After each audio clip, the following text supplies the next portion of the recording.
les amis, c'est Martine. Alors aujourd'hui, comme promis, je vais vous parler de l'enseignement du Bouddha selon les écrits les plus anciens.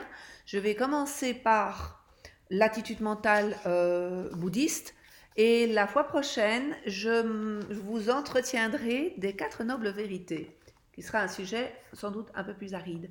Je commence par l'attitude mentale bouddhiste parce que beaucoup d'entre nous, nous intéressons au bouddhisme, ou bien nous captons des petites données à gauche, à droite. Certains d'entre nous, on a l'effigie de Bouddha à la maison. Enfin bon, bref, il est un petit peu partout dans notre culture et il nous inspire de différentes manières. Alors, qu'est-ce qu'il explique, notre auteur, sur Bouddha? Eh bien, d'abord, il nous dit Bouddha est un être humain, il n'est pas inspiré par Dieu, il parle aux autres êtres humains et il leur dit qu'ils peuvent devenir Bouddha. Et donc, ça veut dire qu'il intègre immédiatement la responsabilité individuelle et il dit de manière très directe que chacun d'entre nous a Bouddha en soi et que donc on peut arriver à se libérer. Se libérer de quoi? Se libérer de notre ignorance, se libérer de notre souffrance et de pouvoir finalement appliquer une vie éthique et morale tout en découvrant notre mode de fonctionnement et en dépassant quelque part le niveau de nos émotions, de notre objet mental, de nos pensées, etc., etc. Alors le Bouddha, de l'origine, était un Bouddha qui finalement concevait que le doute pouvait être à long terme un empêchement, bien sûr, à la voie de la vérité ou au sentier, mais il pensait que c'était un passage obligé. Il ne voulait absolument pas du tout pousser pour une foi et une croyance sans réflexion. Donc le doute est une étape première. Ensuite, il y a le travail de compréhension et il y a l'idée de voir et non pas de croire. Et donc, en fait, il y a ces petits mots qui sont assez joliment dits, où en fait, il nous parle de cette foi et il nous dit la question de la croyance se pose quand il n'y a pas de vision. Si je vous dis que j'ai un joyau caché dans ma main fermée, la question de croyance se pose, parce que vous ne le voyez pas vous-même. Mais si j'ouvre la main et je vous montre le joyau, vous le verrez alors vous-même, et il n'est plus question de croire. Comprendre comme on voit un joyau dans la paume, ça c'était le texte. Donc en gros, il dit, et d'ailleurs c'est souvent des expressions dans les textes bouddhistes, l'œil de la vérité sans poussière et sans tache s'est ouvert. Il a vu la vérité, il est passé au-delà du doute, il est sans incertitude. Donc clairement, il ne s'agit pas d'avaler quelque chose et de le croire comme un dogme, mais au contraire de douter et puis ensuite d'écouter, d'apprendre, de tester soi-même et de voir si c'est un outil. De toute manière, Bouddha était absolument tolérant. Il avait une pensée tolérante et il disait à ses disciples de rester ouverts et à l'écoute des autres religions, que ça n'était pas incompatible et que donc il fallait apprendre de toutes parts et qu'il n'y avait pas à rejeter quelque chose, parce que rejeter ou critiquer quelque chose, en fait, finalement, assombrissait notre pratique. Et donc, il avait une forme d'ouverture qui était finalement euh, je ne vais pas dire très moderne parce que malheureusement, même aujourd'hui, il y a encore beaucoup d'intolérance. Mais en tous les cas, il y avait des concepts très modernes de responsabilité individuelle, de tolérance. Et d'ailleurs, un des messages, et ça, je vais me référer de nouveau à cette fameuse exposition dont je vous avais parlé au musée Guimet. Et ici, qu'est-ce qu'on voit? On voit l'arbre au pied duquel Siddhartha a atteint l'éveil. Et donc cet empereur, 250 avant Jésus-Christ, il a en fait édifié un monastère et un temple à côté de l'arbre. Et donc c'est à Bodh Gaya.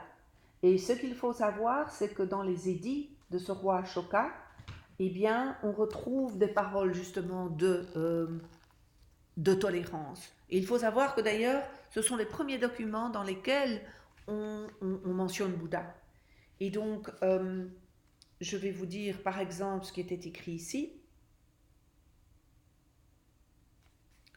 Au IIIe siècle avant Jésus-Christ, le grand empereur bouddhiste de l'Inde, Ashoka, suivant ce noble exemple de tolérance et de compréhension, honora et soutint toutes les autres religions de son vaste empire dans un de ses édits gravés dans le roc, dont l'inscription originale est encore lisible aujourd'hui. L'empereur déclarait: On ne devrait pas honorer seulement sa propre religion et condamner les religions des autres, mais on devrait honorer les religions des autres. Donc en fait, il y a cette forme de tolérance qui était dans les enseignements de Bouddha et qui ont été repris donc dans cette première manifestation, je dirais, de l'empereur Ashoka. Donc voilà. Alors maintenant, donc quand on reprend le petit résumé, il y a une éthique morale, il y a un travail sur soi-même, il y a une remise en question de ce que c'est que finalement l'impermanence, la souffrance, et comment est-ce qu'on peut arriver à gérer ça quand ça arrive dans notre vie, et dans la théorie de Bouddha, donc d'interrompre le cycle des vies qui est le samsara, pour que finalement on ne renaisse plus, et que donc on ne meurt plus, et qu'on ait atteint le nirvana.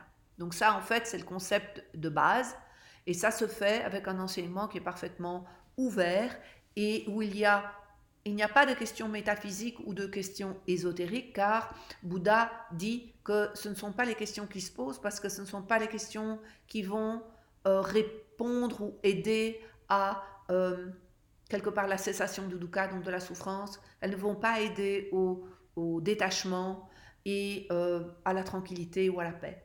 Donc tous les sujets qui ne vont pas en fait aller directement autour des 4 nobles vérités dont je parlerai dans ma prochaine vidéo, eh bien, il n'en parle pas. Et il explique à ses disciples qui lui posent bien sûr des questions sur l'éternité, sur Dieu, etc.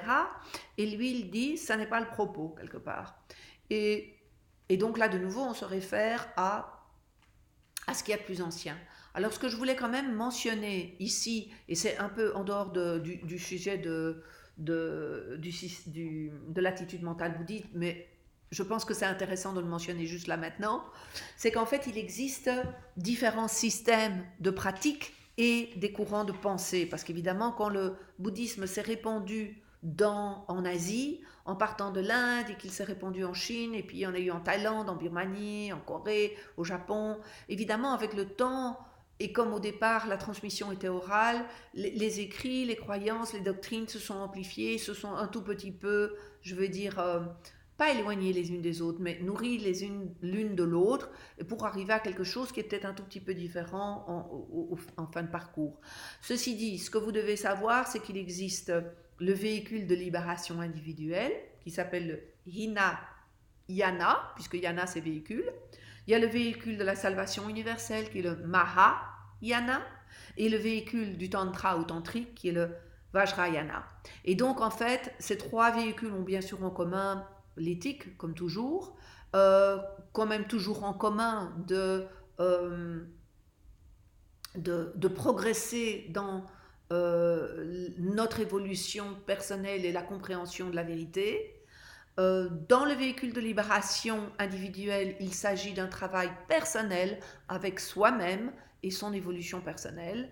Dans le véhicule universel, qu'on appelle le grand véhicule, ça veut dire qu'on est ouvert vers l'extérieur.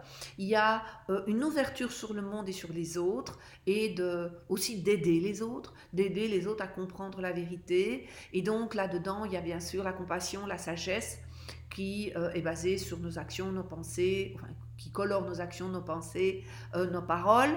Et puis il y a bien sûr le véhicule tantrique, qui est lui considéré donc au Tibet, et qui en fait contient quelque part un ensemble de techniques, qui peuvent être des techniques bien sûr de méditation, des techniques qui sont de visualisation sur nos centres d'énergie. En fait, toutes ces techniques mènent à une chose, c'est la coordination du corps et de l'esprit. Puisque bon, le point de départ, c'est nos antennes, c'est nos sensations, et puis on remonte, on a nos sens, on a nos perceptions, on a nos pensées, etc., etc. Et donc, il y a une connexion entre ce corps et entre l'esprit.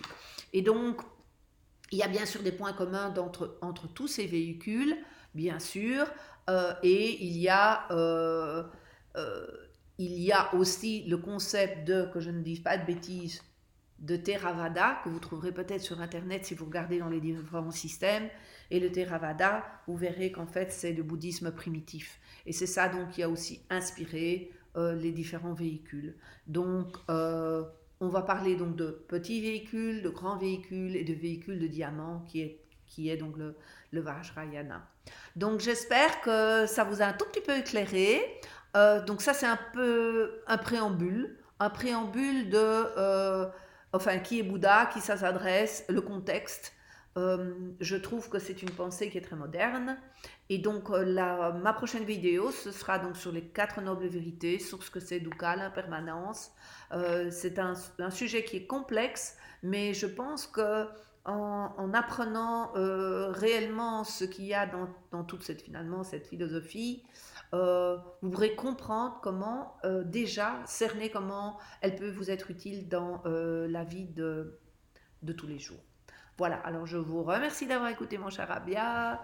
Ceci a pour seul et unique but de vous inspirer à chercher et à apprendre et à partager. Voilà, alors je vous dis à bientôt et je vous remercie. Portez-vous bien.